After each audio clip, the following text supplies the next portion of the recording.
오늘 본문은 형제를 용서할 때 얼마큼까지 용서해야 되느냐라는 내용입니다. 3, 4절 보면은 너희는 스스로 조심해라. 제자들에게 하는 얘기라고 했어요. 만일 형제가 죄를 범하거든 경고하고, 그러니까 너 이거 잘못한 것 같아, 너 이거 잘못한 거야, 너 이거 죄야 라고 알려주고, 만약에 그걸 듣고 아 맞네, 내가 지금 죄 저질렀네, 회개하거든 용서해라 라는 거예요. 그런데 얼만큼까지 용서해 줘야 하느냐? 하루에 7번이라도 너한테 죄를 짓고 7번 너에게 돌아와 용서를 구하면 7번 다 용서해 줘라 라는 겁니다. 그러면 여기서 이게 7번이란 단어가, 숫자가 주고 있는 의미가 있을 거고 용서가 갖고 있는 의미가 있을 거예요. 당시 유대 사회에서 용서는 몇 번까지 하는 것이 국룰이었을까요?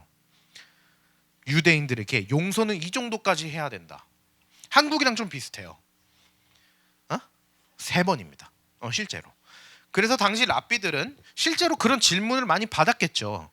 사람들이 누군가가 나에게 잘못을 했어, 자꾸 나를 해코지해, 나를 너무 힘들게 해, 저 그 사람 몇 번까지 용서해 줘야 돼요? 저는 진짜 그 사람 너무 손절하고 싶어요. 너무 싫어요. 근데 제가 언제까지 참아줘야 돼요? 그랬을 때 랍비들, 스승들이 뭐라고 대답했다? 3번까지는 해봐 라고 했다는 거죠. 우리도 좀, 우리나라도 그런 문화가 있지 않겠어요? 근데 예수님은 뭐래요? 하루에 7번이래요. 다음날 되면요 7번 리셋이에요. 그런데 7번이 가지고 있는 의미가 있습니다. 뭘까요? 7번은 혹시 들어봤나요? 완전수. 왜 이 기독교에서 7이 완전 숫자인가? 아주 단순해요. 하나님께서 이 땅을 창조하실 때 며칠 동안 창조하셨다? 7일. 우리가 지금 일주일을 며칠로 나누고 있죠? 7일. 다 거기서 근거했기 때문에 7은 완전수입니다. 예를 들자면 그런 거예요.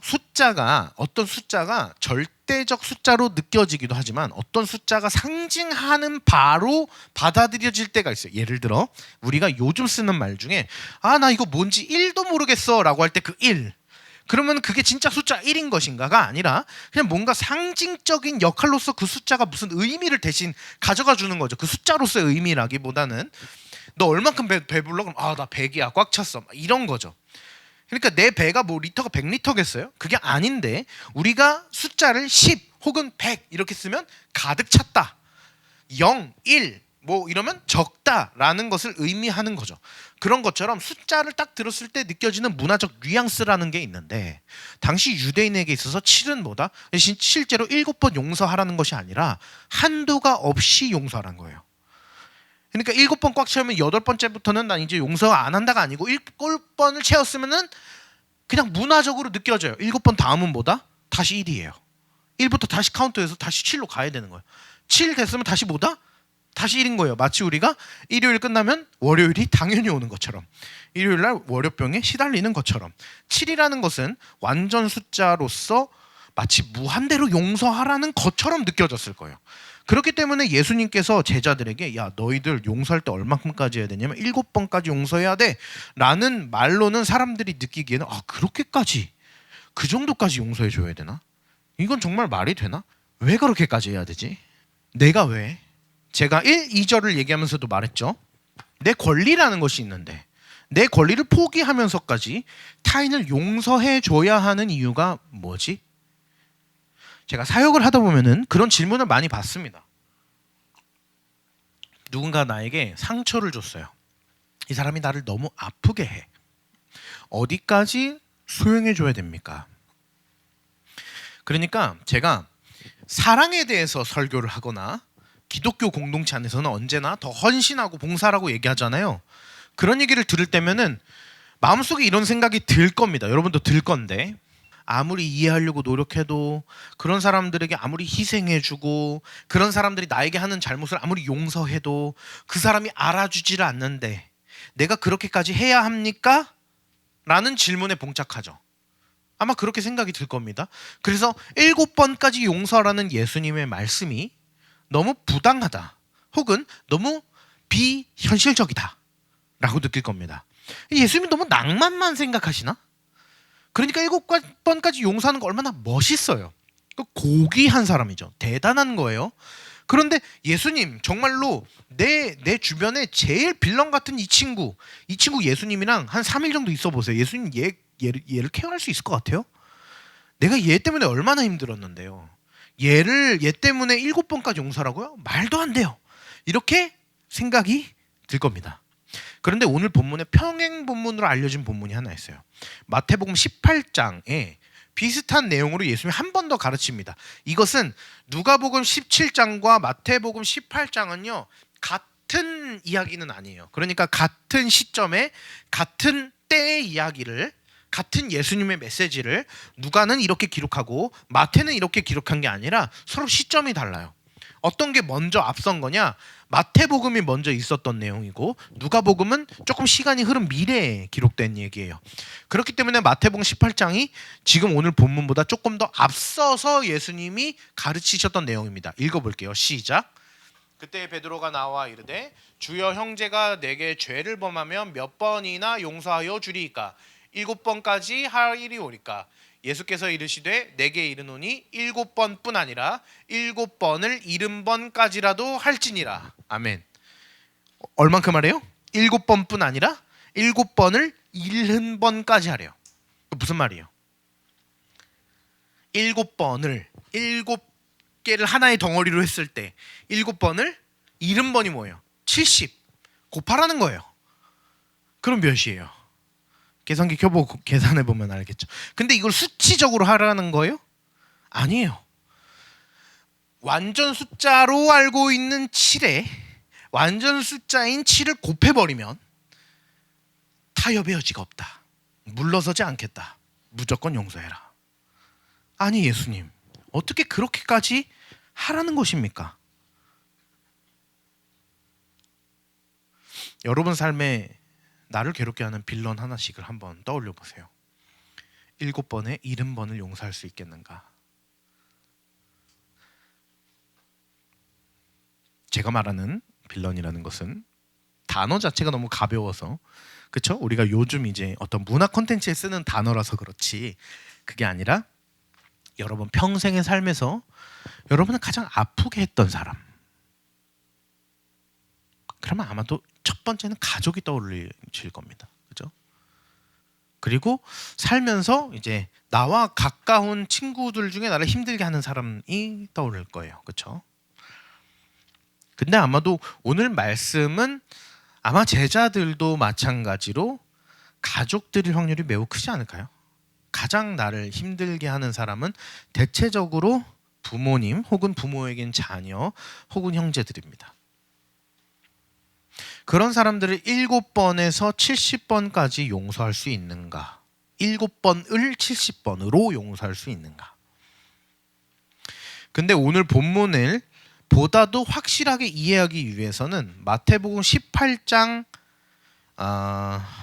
23, 35절을 읽어봐야 돼요.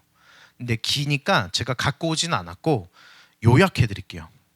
이런 겁니다. 마태복음 18장 21에서 22절은 7번을 70번까지 용서해 줘야 돼. 아니 그렇게 많이 용서해 줘야 돼요? 왜냐하면 이런 이야기가 있는데 한번 들어봐 하면서 예수님이 예시를 듭니다. 무슨 얘기냐? 어떤 주인이 어떤 자에게, 빚진 자에게 빚을 돌려받아야 돼요. 갚아야 돼요. 이 사람이 나한테 빚졌거든. 근데 얼마를 빚졌냐면은 정말 많은 돈을 빚졌는데 1만 달란트를 빚졌대요. 1만 달란트를 빚졌는데 이 사람이 이 돈을 갚을 수가 없는 거예요. 그런데 주인이 이 사람의 딱한 사정을 다 듣더니 그래 용서해 줄게 하면서 용서해 주고 그 사람의 빚을 탕감 없던 걸로 해줬습니다. 이 사람은 어마어마한 빚을 탕감받았어요. 그래서 우와 드디어 나는 빚이 없어졌어 했는데 이 사람에게도 빚진 사람이 있었어요. 이 사람은 얼마의 돈을 빚졌냐면 100데나리온을 빚졌대요. 제가 이거 다 단위 환산해 줄게요. 100데나리온을 빚진 사람은 달란트에 비해 데나리온은 얼마나 작은 돈이냐면 달란트는 억 단위고요. 데나리온은 그래봐야 10만 원 단위예요. 근데 100데나리온을 빚진 사람에게 이 사람이 굉장히 속 좁게 굴면서 야, 너 그걸 안 갚어? 너 안 되겠다 하면서 이 사람을 고소고발해가지고 깜빵에 넣어버려요. 그런 이야기를 예수님께서 하십니다. 보세요. 어떤 주인에게 빚졌던 이 사람이 빚진 돈이 얼마라고요? 1만 달란트요. 달란트는 뭐냐면 우리가 이제 그 연예인들을 예전에 많이 부를 때 뭐라고 많이 불렀냐면 탤런트라고 불렀어요. 그죠? 탤런트가 달란트예요. 달란트는 지금 우리는 뭐라고 이해하고 있어요? 재능으로 이해하고 있어요. 근데 당시의 달란트는 무게의 단위예요. 그런데 특별히 무슨 무게 단위냐면 금 무게 단위예요. 그러면은 1달란트는 금이 얼만큼일까? 34kg이래요. 여러분 금 34kg이면 얼마일까요? 여러분 지금 금값 아세요? 얼마나 많이 올랐는지 아세요 혹시? 요즘에 금값이 얼마지? 네이버에 치면 바로 나오긴 하죠. 자, 그러면 1데나리온은 뭘까요? 1데나리온은 하루치 노동자의 품삯이에요. 여러분 하루에 얼마 버세요? 오픈해 봅시다. 하루에 얼마를 보는지 아마 비슷비슷할 겁니다. 크게 다르진 않을 거예요. 그렇죠? 그러면은 어디에다가 평균치를 둘까요? 요즘에 최저 시급이 얼마예요? 다 모를 만큼 최저 시급과 상관없는 인생을 여러분 괜찮게 살고 있는 거다. 불평불만하지 마라. 네, 우리는 최저 시급이 얼마인지 잘 몰라요. 알바하고 있는 인생이 그나마 아니다. 감사하다 생각합시다. 아마도 최저 시급이 10,000원 초반대겠죠. 그러면은 하루에 노동법에 의거하여 몇 시간 일합니까? 8시간이라죠. 8시간을 곱하면은 많이 받아봐야 9만 원 아니겠어요? 그렇죠? 9만 원. 계산하기 복잡하니까 10만 원으로 잡을까요? 10만 원. 그런데 당시에 지금 이 비유에서 나오는 이 주인의 종들은 어떤 노동자들이냐면요. 육체 노동자인데 전문인 노동자예요. 오늘날로 따지면 건설업자 뭐 이런 거 아닐까요? 여러분이 소위 말하는 노가다 나쁜 표현입니다. 안 하시는 게 나아요. 건설 현장에서 일하시는 분들 하루에 얼마 벌까요? 최소 보조의 보조들 같은 분들은 15만 원 받고요. 많이 받으시는 분들은 30에서 50도 받습니다. 그런 사람들은 뭐예요? 기술이 있으신 분들이에요. 그러나 정말 몸이 무너지죠, 완전. 그런데 보통은 한 20만 원에서 30만 원 정도 받지 않을까?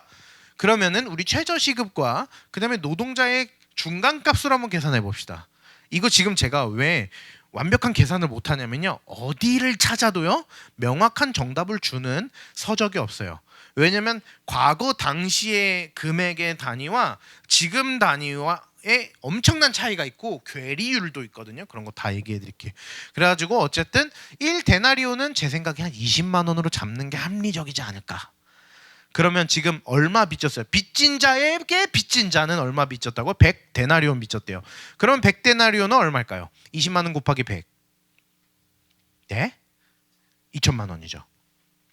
그러면 두 번째 사람은 2천만 원 빚진 거예요. 자, 첫 번째 사람은 얼마 빚졌어요? 주인에게 10,000달란트요. 1달란트가 얼마라고요? 금 34kg 정도의 무게예요. 금 34kg면요. 어마어마하게 무거워요. 금 34kg는 평생 만져볼 일도 없어요. 엄청 큰 돈이에요. 근데 얼마라고요? 10,000달란트라고요. 곱하기 만이라고요. 1달란트를 20만 원의 평균값과 그리고 제가 이거 설교 준비하면서 내가 금 시세 차트를 봤어요. 금 시세가 이러다가 이렇게 올라갔거든요. 최근에. 자, 이거는 뭐 때문에 올라갔냐면 뭐 지정학적인 이유가 있고 경제적인 쇼크가 있고 뭐 전쟁 이슈가 있고 그렇죠? 우크라이나 전쟁 그리고 지금 뭐 이란이랑 전쟁 때문에 또 한참 올랐죠.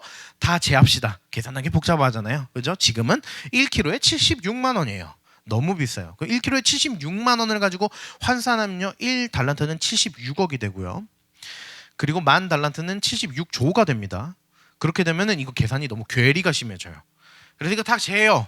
평소에 금이 얼마였지? 그러니까 우리가 한 3년 전, 2년 전 때 금이 얼마였지? 했더니 그때는 한 20 후반원에서 30만 원 초반대구나. 그렇게 계산을 한번 해보자고요.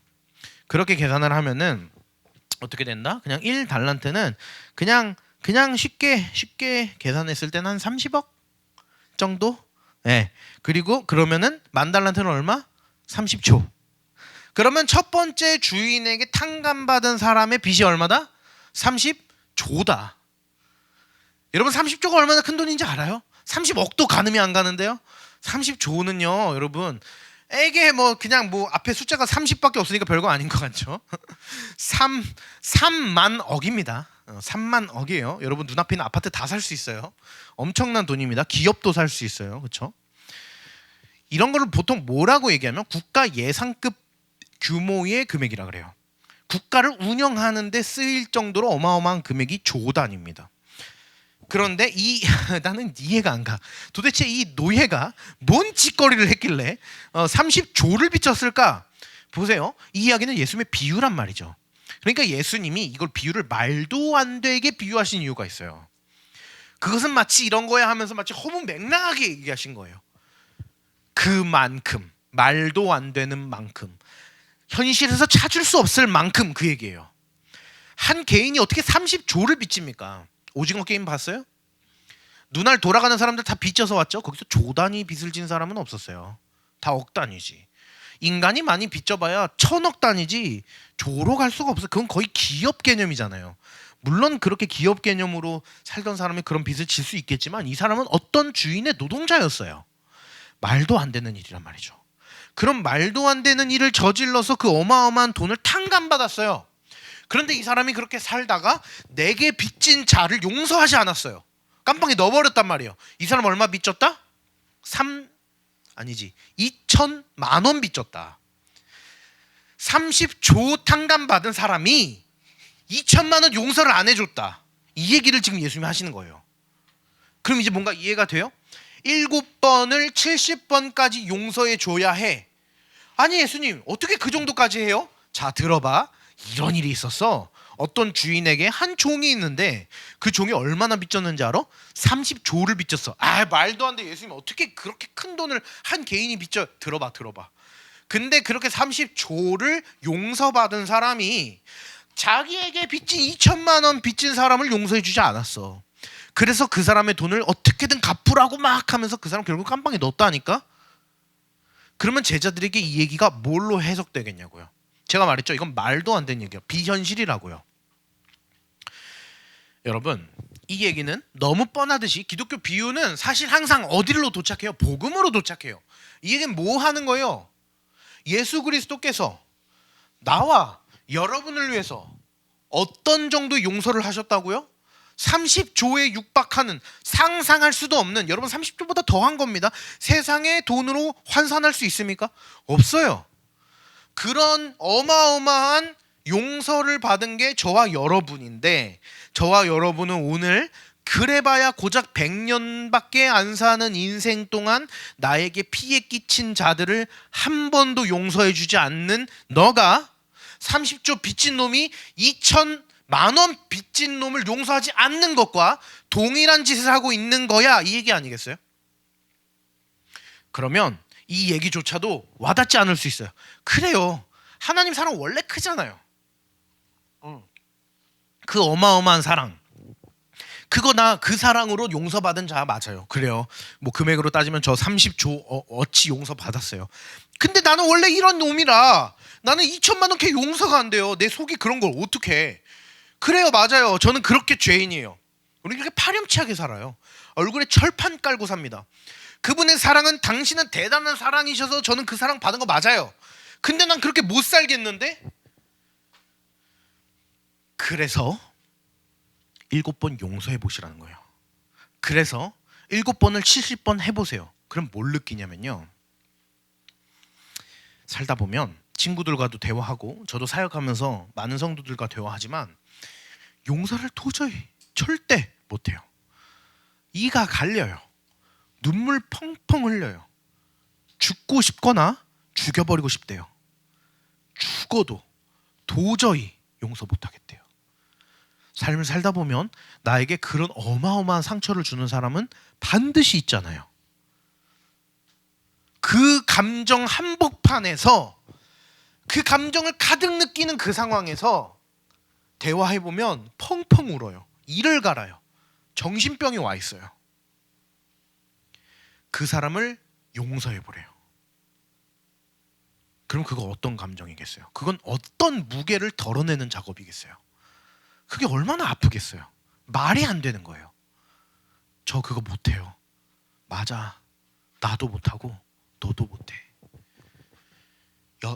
7번 해보잖아요. 2번째 시도했어요. 저 못하겠어요. 그래. 너도 못하고 나도 못해. 3번째, 4번째 아무리 노력해도 저는 오늘도 그 사람 미워했고, 오늘도 그 사람 때문에 죽고 싶었고, 오늘도 그 사람이 죽기를 바랬어요. 7번째도 용서 못해요. 자, 이제 7번 한 세트를 하나 채웠다. 자, 이제 2번째 세트 가자. 그러면 8번째 용서가 시작되죠. 용서 되나요? 안 돼요. 죽고 싶어요. 하기 싫어요. 9번째도 안 돼요. 그렇게 수백 번을 반복해도 뭘 발견해요? 안 되는구나. 용서를 못 하는구나. 용서하고 싶은데, 아니, 용서하고 싶다라는 바람과 의지조차 작동하지 않아요. 그럼 이제 이렇게 얘기하겠죠. 목사님, 너무한 거 아니에요? 어떻게 저한테 계속 자꾸 사랑하라고, 용서하라고, 호구가 되라고, 바보가 되라고 자꾸 그렇게 요구할 수 있어요? 맞아, 미안해. 나도 못해. 너도 못했니? 그런데 해야 돼. 해내야 돼. 왜? 해내겠다는 의지로 가는 과정에서 우린 결국 누굴 발견해요? 예수를 발견해요. 그걸 해내신 분의 마음과 그분의 다짐과 그분의 피 끌고 애 끓는 그 단순히 사랑 하나만으로 해내신 게 아니에요. 이 꽉 깨물고 가셨단 말이에요. 예수님께서는 신이시지만 동시에 인간이셔서 십자가를 지시기 전에 뭐라 했어요? 하나님한테 내 잔이 넘치고 나 이거 두렵습니다. 하고 싶지 않습니다. 그래도 끝끝내 십자가를 올랐어요. 그게 어떤 건데요?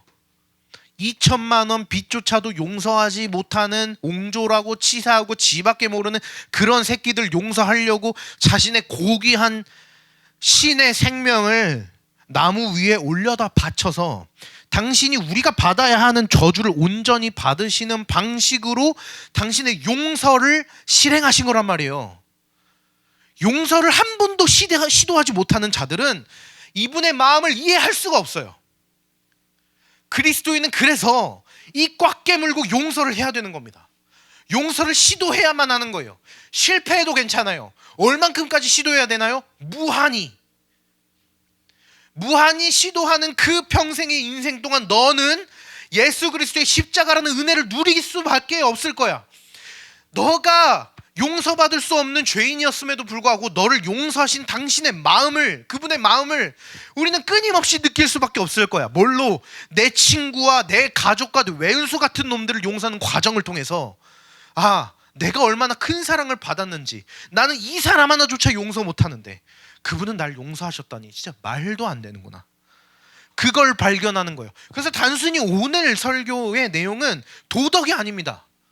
여러분 7번 용서하세요. 7번을 70번 용서하세요. 용서는 미덕입니다. 그리스도인 당연히 용서해야 돼요. 그것은 아름답고 착한 삶이니까요. 아니요. 못해요. 못하니까 하지 말라는 거 아니에요. 못해도 입 꽉 깨물고 하라고요. 호구 같은 인생 살라고요. 그래야지만 은혜를 누려요. 은혜를 누리기 위해서 용서하라는 게 아니에요. 그분이 용서하셨기 때문에 그분을 닮으려고, 그분의 사랑을 알기에 그분의 사랑답게 살려고 발버둥 치다 보면은 용서하고 싶어져요.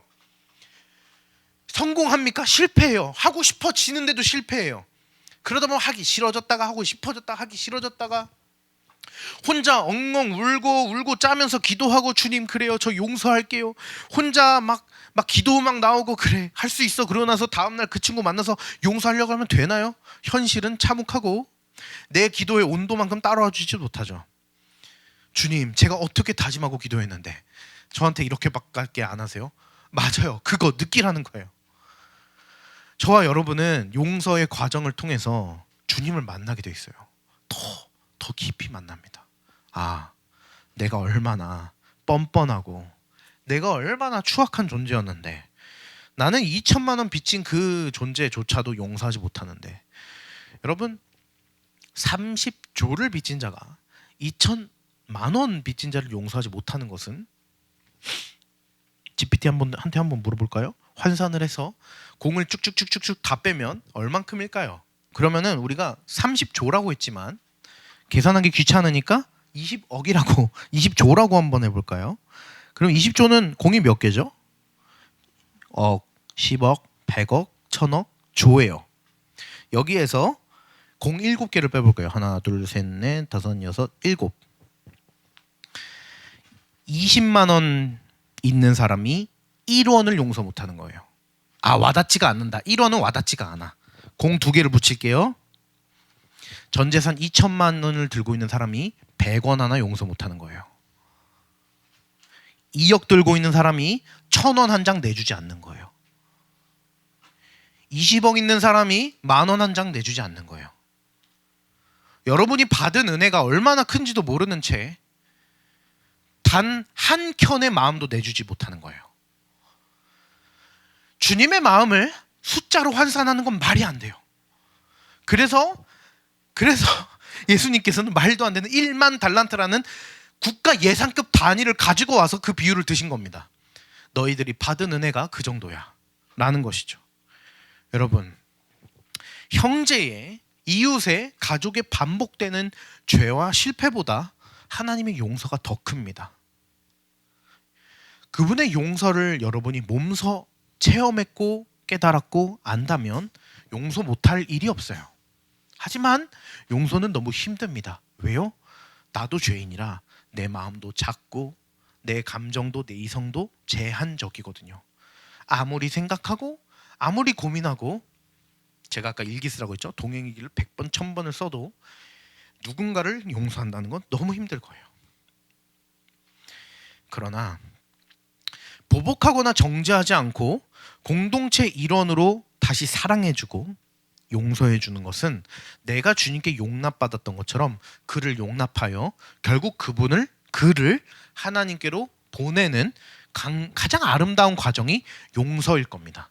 저는 용서가 복음을 전하는 한 걸음의 시작이라고 생각해요. 전도예요. 사실 용서는 전도의 첫 걸음입니다. 여러분, 오늘 말씀이 너무 여러분에게 매주 어렵죠? 매주 쉽지 않습니다. 누가복음 강해이다 보니 매주 주님께서 하신 말씀이거든요. 예수님께서 우리에게 말씀하시는 이 가르침이, 예수님 그분 자체의 삶이, 예수님 그분 존재가 우리에게 사실 쉽지가 않습니다. 그러나 그 위대하고 고귀하신 분께서 우리를 위해서 죽었다는 사실 하나만으로 우리는 그분을 쫓아 살 수 있는 힘을 얻는 거예요. 그분이 내 안에 계시니까. 여러분, 그걸 믿는다면 그 믿음으로 이번 한 주 또 누군가를 용서하기를 애쓰는 저와 여러분이 되었으면 좋겠습니다. 함께 기도할까요?